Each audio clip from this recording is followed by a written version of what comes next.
Selamat hari Minggu yang diberkati. Dimanapun saudara berada, saya percaya saudara pasti baik-baik, sehat-sehat dalam segala sesuatu. Hidupmu baik-baik, kesehatanmu baik-baik, keluargamu baik-baik, studi anakmu baik-baik, pekerjaan, karir, usaha saudara juga baik-baik saja. Sama seperti jiwa saudara juga baik-baik saja. Katakan bersama saya orang yang paling disayang sama Tuhan. Amin. Saudara siap diberkati Tuhan? Kalau saudara perhatikan baik-baik akhir-akhir ini, ada begitu banyak orang-orang yang mati tanpa mengenal Tuhan Yesus. Itu sebabnya sekarang sudah saatnya bagi gereja dan bagi orang Kristen untuk stop saling melihat, stop saling mengamati satu dengan yang lain, stop saling menyerang.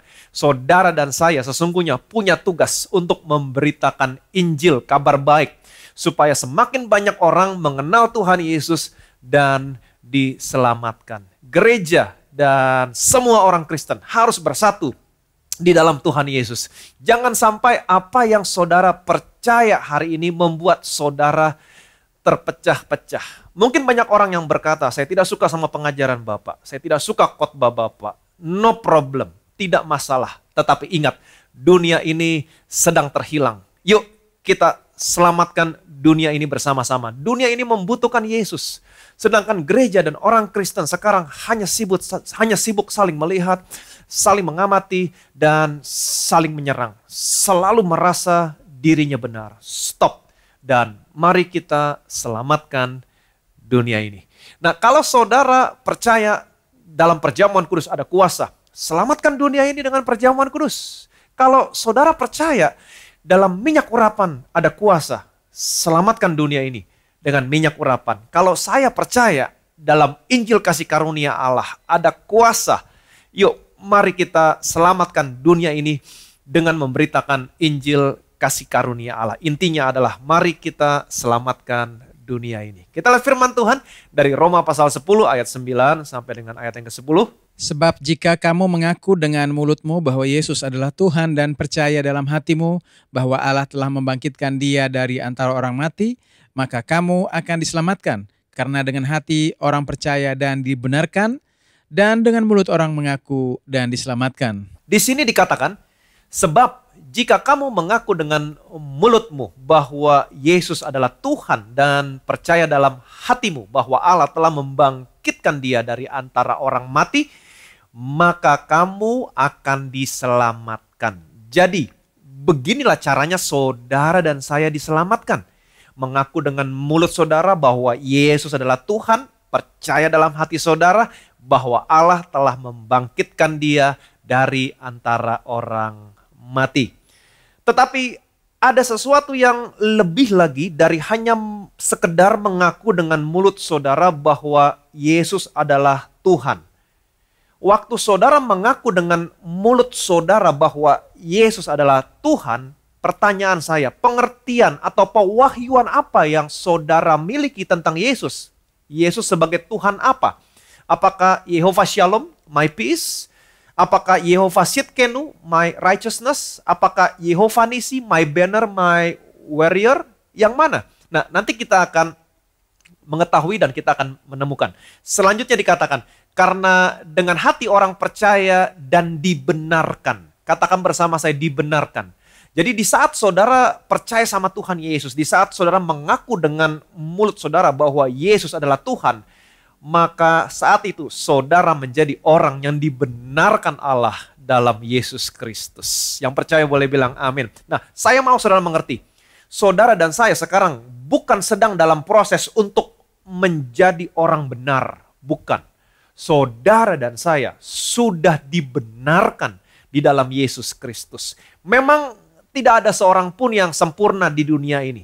Perbuatan saudara, perbuatan saya, pikiran saudara, pikiran saya, tidak ada satupun yang sempurna. Tetapi kalau saudara berdiri di hadapan Allah, Allah melihat saudara sebagai orang yang benar dalam Yesus Kristus. Mungkin saudara bertanya, bagaimana mungkin di dunia ini orang yang berdosa bisa menjadi orang yang benar? Nah, saudara bisa menjadi orang yang benar karena kebenaran seseorang, yaitu kebenaran Yesus Kristus. Saudara harus stop berdiri di atas dasar kebenaran saudara sendiri. Saudara harus masuk dan berdiri di atas dasar kebenaran Yesus Kristus. Dan saya mau kasih tahu sama saudara, kebenaran Yesus adalah kebenaran yang sempurna. Dan saya mau saudara mengerti, perbuatan baik yang saudara lakukan sekarang bukan sebagai proses untuk mendapatkan kebenaran. Perbuatan baik yang saudara lakukan sekarang adalah buah dari kebenaran yang saudara miliki. Jadi buahnya adalah perbuatan baik. Saya mau kasih tahu sama saudara, iblis sangat-sangat tidak suka sama pengajaran ini. Sesungguhnya pengajaran ini berdiri di atas dasar kebenaran orang lain sudah ada sejak zaman perjanjian lama. Memang sangat sulit buat manusia untuk berdiri di atas dasar kebenaran orang lain. Kenapa?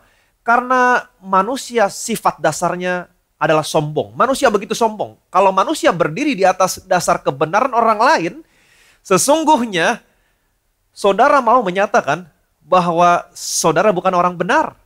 Itu sebabnya tidak banyak orang yang mau. Kenapa? Karena orang selalu merasa dirinya benar. Self-righteous. Dan saya mau kasih tahu sama saudara, self-righteous, merasa diri benar, adalah ibu atau akar dari semua dosa. Iri hati, membunuh, dan lain sebagainya. Akar dari semua dosa adalah self-righteous, merasa diri benar. Saudara masih ingat cerita tentang Kain dan Habel? Waktu Kain datang di hadapan Allah, Kain percaya bahwa dia memiliki kebenarannya sendiri di hadapan Allah. Tetapi apa yang terjadi? Allah menolak Kain.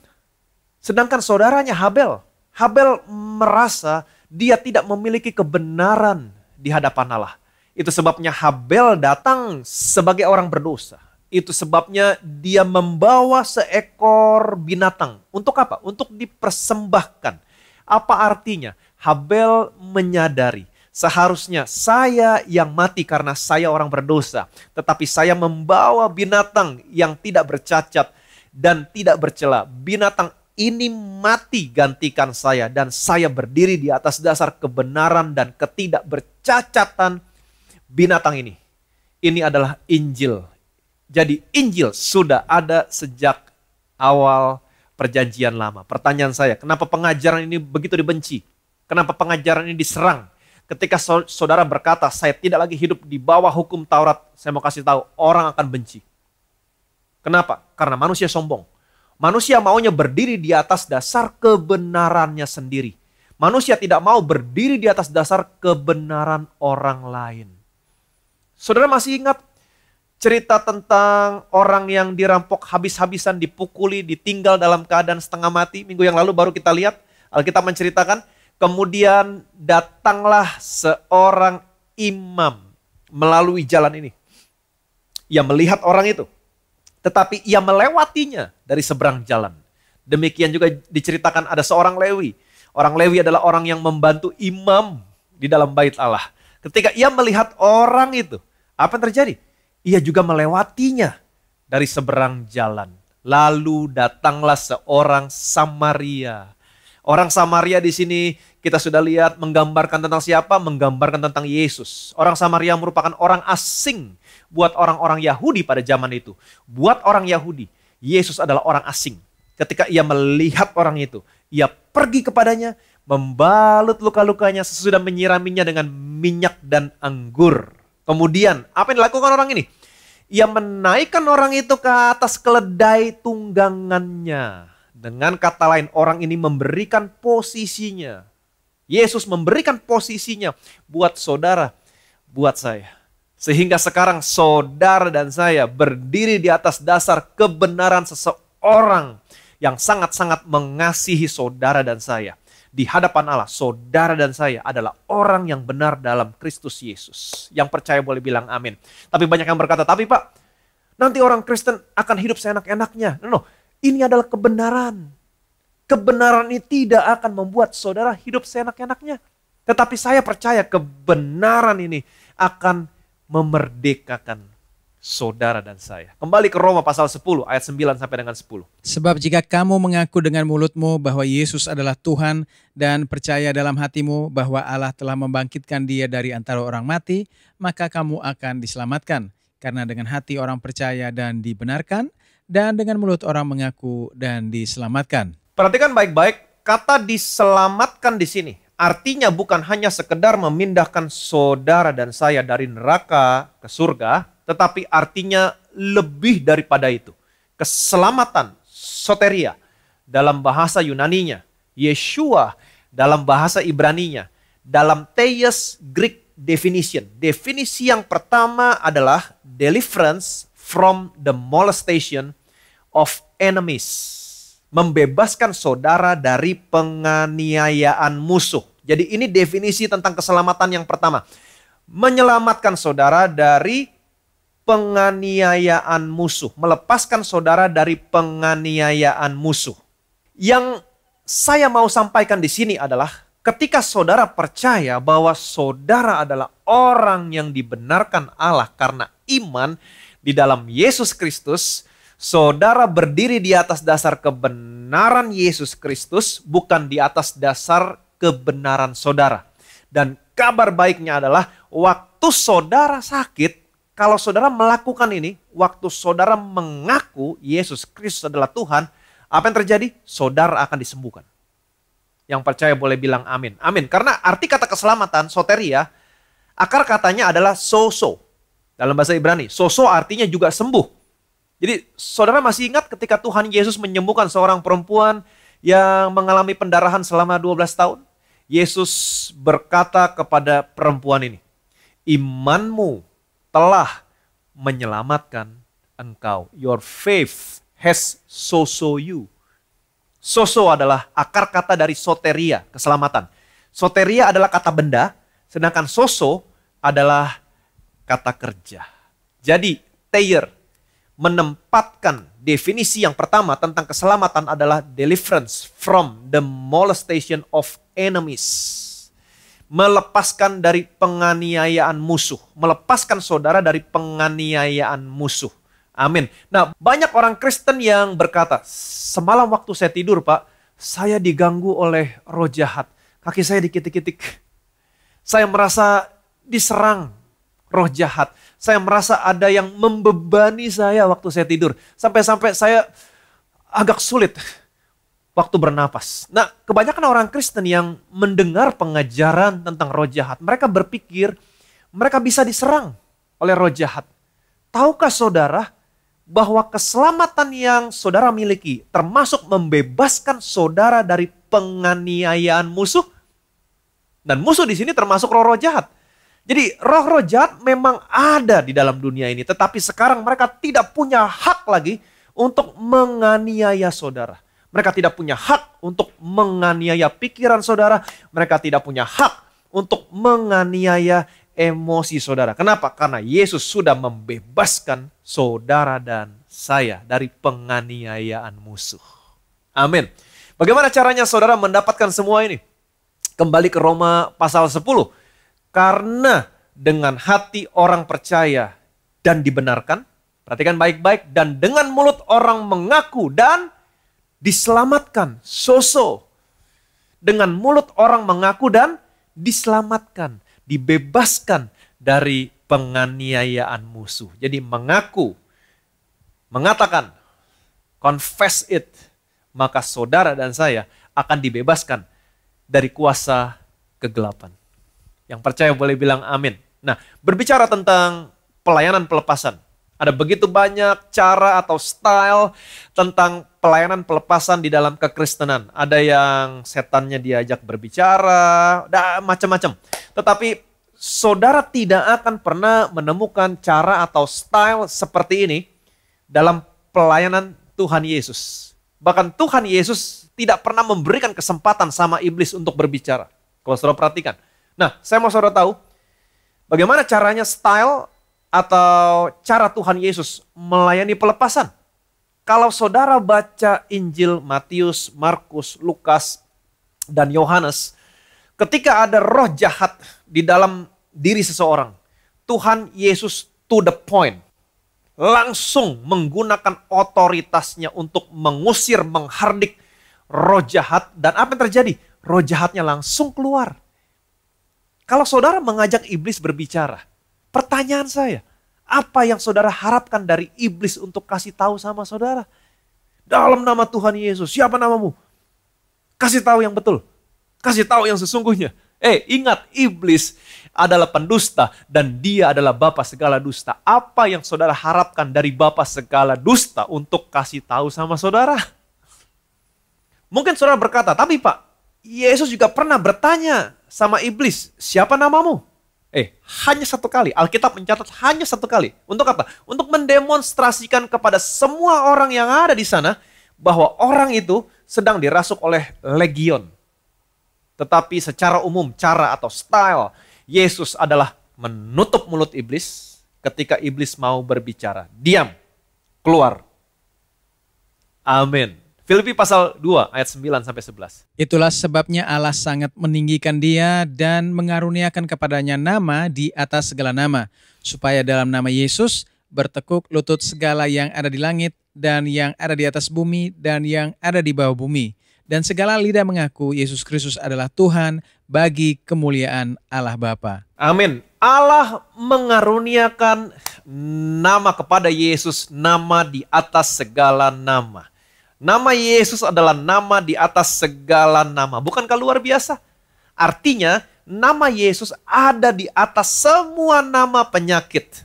Kalau ada nama penyakit yang baru muncul di berita, jangan takut. Kenapa? Karena nama Yesus ada di atas semua nama penyakit. Apapun nama penyakitnya.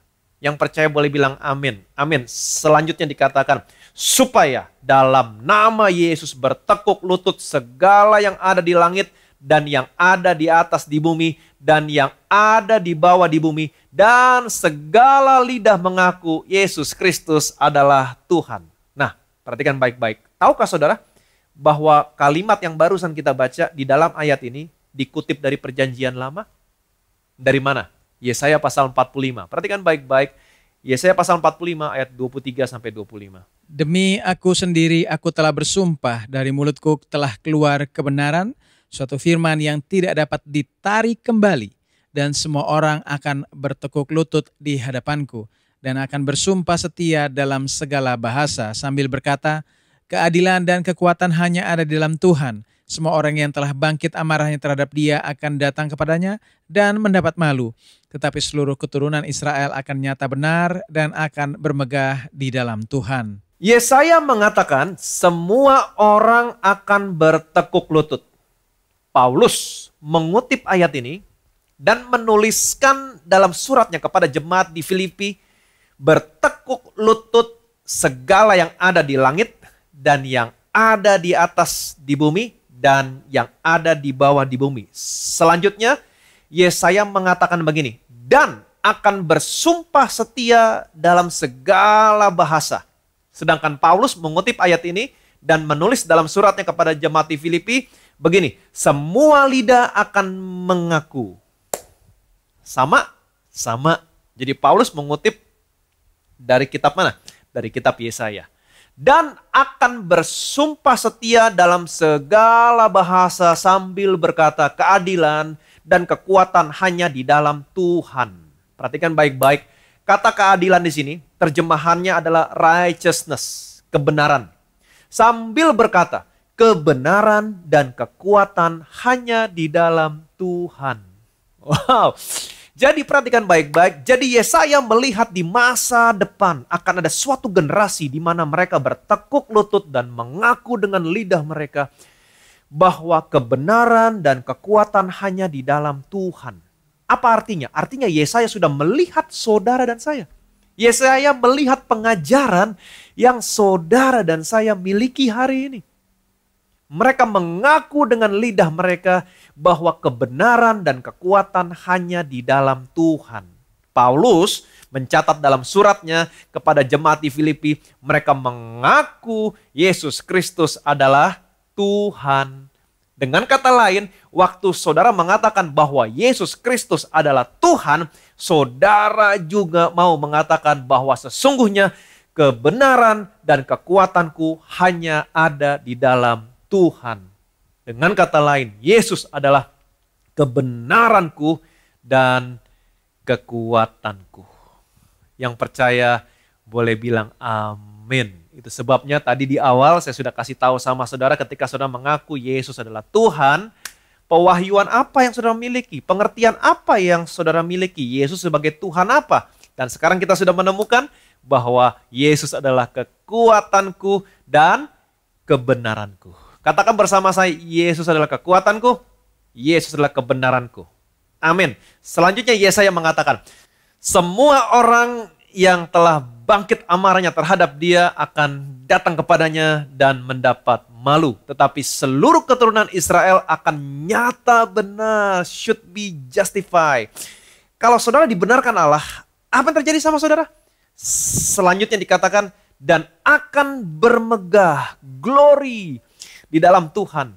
Jadi ketika saudara percaya dan mengaku bahwa Yesus Kristus adalah Tuhan, saudara bukan hanya menjadi orang yang dibenarkan Allah dalam Yesus Kristus, tetapi saudara juga dilingkupi oleh kemuliaan Tuhan.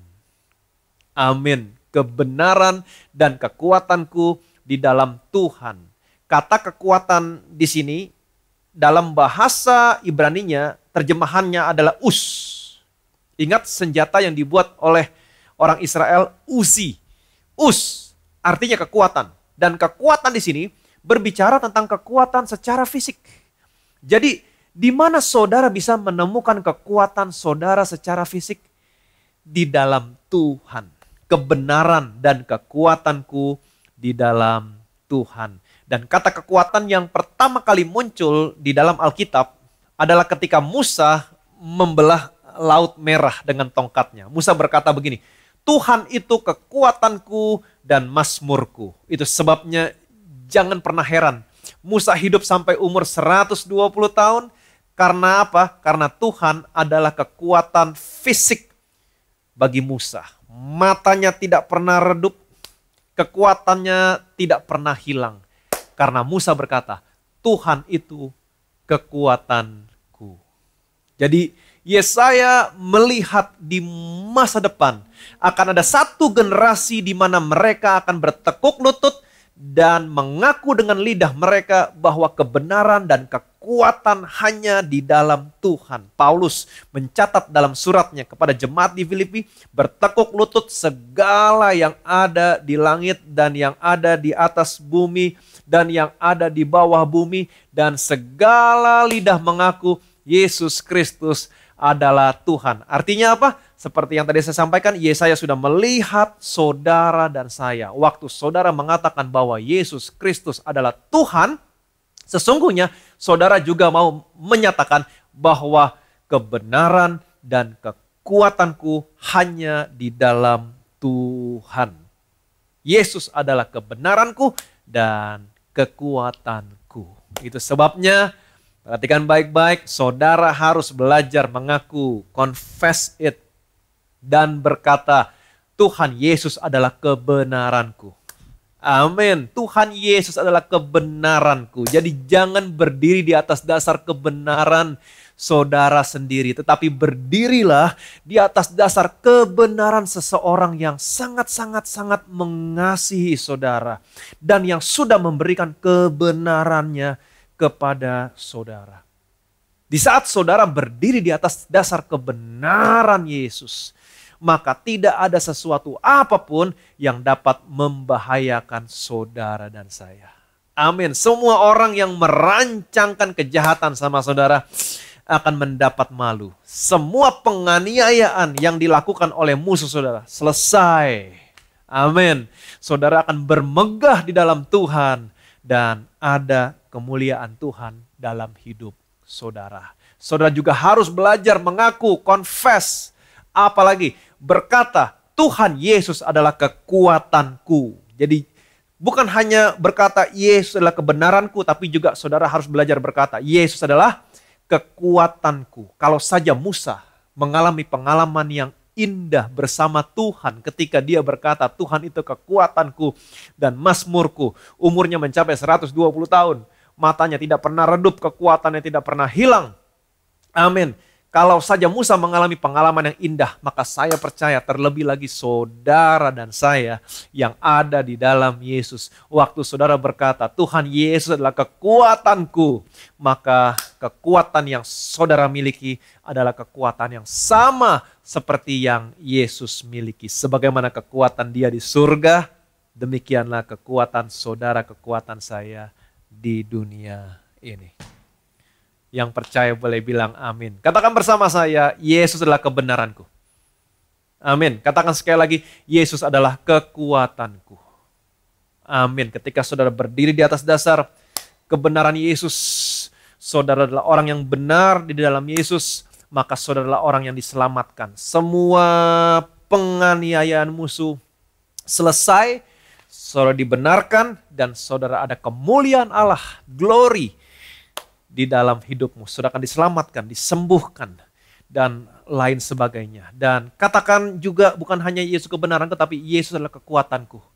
Amin. Ketika saudara berkata, Yesus adalah kekuatanku, saudara akan memiliki kekuatan yang sama seperti yang Yesus miliki. Diberkatilah saudara, diberkatilah saya yang memiliki Tuhan yang namanya Yesus. Amin. Betapa kami bersyukur buat karya yang besar yang telah Engkau kerjakan melalui anakmu di atas kayu salib. Sehingga hari ini anakmu sudah menggantikan posisi kami di atas kayu salib. Menanggung semua dosa, menjadi dosa. Supaya hari ini kami yang percaya kepada anakmu, kami menggantikan posisi anakmu. Kami berdiri di atas dasar kebenaran yang anakmu berikan kepada kami. Sehingga kami adalah orang yang dibenarkan karena iman dalam Kristus Yesus. Sehingga ketika kami berdiri di atas dasar kebenaran yang anakmu berikan kepada kami, maka kami akan diselamatkan, dibebaskan dari penganiayaan musuh. Kami akan disembuhkan, bahkan kami memiliki kemuliaan Allah dalam kehidupan kami. Engkau bukan hanya kebenaran kami Tuhan, tetapi Engkau juga adalah kekuatan kami. Kalau saja Musa mengaku, Engkau adalah mazmurku dan kekuatanku. Musa bisa memiliki pengalaman yang indah bersama dengan Engkau. Umurnya mencapai 120 tahun. Sekalipun 120 tahun kekuatannya tidak hilang, matanya tidak pernah redup. Terlebih lagi hari ini kami yang mengaku Engkau adalah kekuatanku. Maka kami akan memiliki pengalaman yang lebih indah daripada Musa.